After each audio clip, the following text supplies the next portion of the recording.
Bonjour à tous, on se retrouve aujourd'hui pour un tout nouveau numéro du JT de la télé, un nouveau numéro encore consacré en grande partie au Covid-19 et au coronavirus. Comme vous le savez, il marque encore l'actualité cette semaine, mais aussi l'actualité médiatique, c'est pour ça qu'on en parle autant. Sinon je comprends bien qu'on a envie de se sortir un petit peu de la tête cette épidémie, mais en tout cas on va essayer de vous divertir pendant ces quelques minutes de vidéo.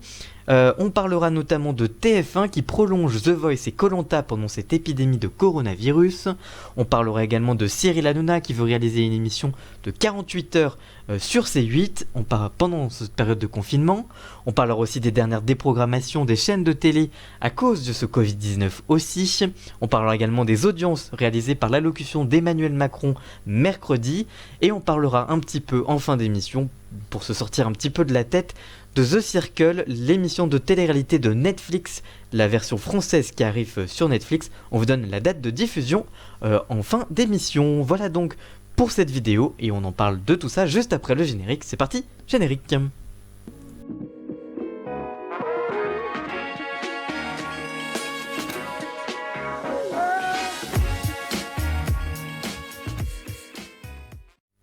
On fait aussi un petit point sur les audiences. Mercredi soir, Emmanuel Macron a pris la parole en direct de Mulhouse, où il visitait l'hôpital militaire où des patients atteints de Covid-19 seront soignés.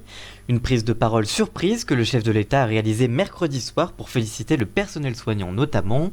Une intervention encore très suivie. Dans le détail, 9,1 millions de Français, soit 29,3%, étaient sur TF1. Dans le même temps, ils étaient 8,6 millions sur France 2 et près de 4,1 millions sur M6. Enfin, sur C8, dans l'émission de Cyril Hanouna, elle a été aussi suivie par presque 600 000 personnes. Sur les chaînes info aussi, Emmanuel Macron a attiré le public en rassemblant 1,1 million de personnes sur BFM TV. Sur LCI, ils étaient presque 412 000 téléspectateurs. Sur CNews, ils étaient 184 000. Enfin, sur France Info, la toute dernière des chaînes info, elle a été suivie par 100 000 Français encore. Au total, cette intervention a été suivie par 24,2 millions de téléspectateurs et 77,9% de part d'audience. Une audience nettement moins supérieure par rapport à la dernière allocution. Mais en même temps, il y avait moins d'annonces et l'effet de surprise avait été... il y avait un effet de surprise puisque l'allocution n'avait pas été annoncée seulement... et elle avait été annoncée seulement 2-3 heures avant. Donc peu de gens, en tout cas... la majorité des gens n'étaient pas forcément au courant de cette prise de parole. Depuis plusieurs jours, Touche pas à mon poste est en direct de l'appartement de Cyril Hanouna. Il y a quelques jours, l'animateur avait annoncé que l'émission allait se dérouler en direct de son canapé. Il enchaîne chaque jour près de 3h30 de direct depuis son salon. Mais l'animateur voudrait en faire plus. En effet, il prépare une émission spéciale pendant 48 heures sur C8. C'est sur le site Télé Loisirs qu'il l'a révélé. Il indique, je cite, « On essaye de monter une émission durant laquelle je serai filmé pendant 48 heures en direct sur C8, durant ce confinement dans mon appartement, ça promet. » En effet, c'est vrai que ça peut promettre. Pour le moment, aucune date de diffusion n'a été avancée ni par la chaîne ni par l'animateur. Si vous trouvez que les primes de The Voice ou encore Koh-Lanta sont trop longs chaque samedi ou chaque vendredi, eh bien TF1 va raccourcir les prochains épisodes pour prolonger les saisons avec le coronavirus. Samedi dernier, TF1 a diffusé l'épisode de The Voice le plus court de son histoire, avec une durée de seulement 1h, 18 minutes et 13 secondes, publicité comprise, c'est très précis. Une émission suivie par 5,1 millions de téléspectateurs. Ce numéro plus court a surpris nombre de téléspectateurs. Nico Saliagas a même dû préciser sur Twitter cette raison, et il a indiqué, je cite, « Pour continuer à vous proposer des numéros inédits le plus longtemps possible, TF1 et ITV Studio France, la société de production, n'ont pas opté pour la solution des rediffusions et ont décidé de réduire la durée de l'émission. Les battles se termineront donc ce samedi, alors qu'elles auraient dû se terminer la semaine dernière. Pour les KO, même opération, ils dureront 4 semaines contre 2 prévus au lancement. Par conséquent, les directs sont déplacés au 9 mai prochain, avant les directs au Dôme de Paris Palais des Sports, encore incertains à ce jour. La chaîne précise d'ailleurs à ce sujet, je cite, « Plusieurs hypothèses sont envisagées, mais on avance comme le reste comme tout le reste, jour après jour, en fonction des directives gouvernementales, on s'adapte, on fait du sur-mesure. The Voice durera ainsi 17 semaines contre 14 prévues initialement. D'autres programmes seront impactés, notamment les séries françaises Les Bracelets Rouges et Profilage, ainsi que les Mystères de l'amour sur TMC, qui n'auront plus qu'un seul épisode inédit de manière hebdomadaire. Demain nous appartient, elle, est complètement arrêtée pour une version quotidienne de 7 à 8, qui n'est pas vraiment un gros succès, autour des 2 millions de téléspectateurs et 10% de part de marché.